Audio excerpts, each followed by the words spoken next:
31 நாள் புதிய ஏற்பாட்டின் ஒரு அதிகாரத்தை எழுதும் திட்டம். நாள் 4. தேதி டிசம்பர் 1 2024. இன்று எழுத வேண்டிய அதிகாரம் யோவான் 17:15 முதல் 26 வசனம் வரை மட்டுமே. இன்று மனப்பாடம் செய்து எழுத வேண்டிய வசனம் யோவான் 17 அதிகாரம் 17 வசனம்.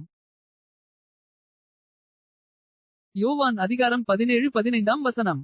15 நீர் அவர்களை உலகத்திலிருந்து எடுத்துக்கொள்ளும்படி நான் வேண்டிக்கொள்ளாமல் நீர் அவர்களை தீமையினின்று காக்கும்படி வேண்டிக்கொள்ளுகிறேன்.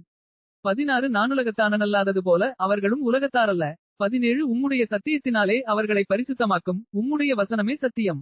18 நீர் என்னை உலகத்தில் அனுப்பினது போல நானும் அவர்களை உலகத்தில் அனுப்புகிறேன்.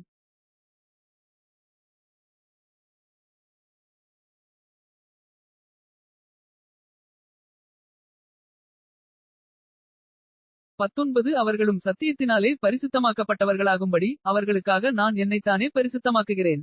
20 நான் இவர்களுக்காக வேண்டிக்கொள்ளுகிறதுமல்லாமல் இவர்களுடைய வார்த்தையினால் என்னை விசுவாசிக்கிறவர்களுக்காகவும் வேண்டிக்கொள்ளுகிறேன். 21 அவர்களெல்லாரும் ஒன்றாயிருக்கவும் பிதாவே நீர் என்னை அனுப்பினதை உலகம் விசுவாசிக்கிறதற்காக நீர் என்னிலேயும் நான் உம்மிலேயும் இருக்கிறது போல அவர்களெல்லாரும் நம்மில் ஒன்றாயிருக்கவும் வேண்டிக்கொள்ளுகிறேன். 22 நாம் ஒன்றாயிருக்கிறது போல அவர்களும் ஒன்றாயிருக்கும்படி நீர் எனக்கு தந்த மகிமையை நான் அவர்களுக்கு கொடுத்தேன். 23 ஒருமைப்பாட்டில் அவர்கள் தேறினவர்களாயிருக்கும்படிக்கும் என்னை நீர் அனுப்பினதையும் நீர் என்னில் அன்பாயிருக்கிறது போல அவர்களிலும் அன்பாயிருக்கிறதையும் உலகம் அறியும்படிக்கும் நான் அவர்களிலும் நீர் என்னிலும் இருக்கும்படி வேண்டிக்கொள்ளுகிறேன்.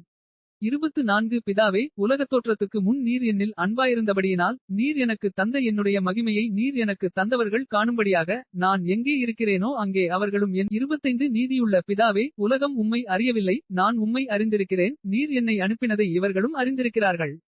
26 நீர் என்னிடத்தில் வைத்த அன்பு அவர்களிடத்திலிருக்கும்படிக்கும் நானும் அவர்களிலிருக்கும்படிக்கும் உம்முடைய நாமத்தை அவர்களுக்கு தெரியப்படுத்தினேன் இன்னமும் தெரியப்படுத்துவேன் என்றார். மனப்பாட வசனம். உம்முடைய சத்தியத்தினாலே அவர்களை பரிசுத்தமாக்கும் உம்முடைய வசனமே சத்தியம். யோவான் அதிகாரம் 17 வசனம் 17. Church of Christ Greek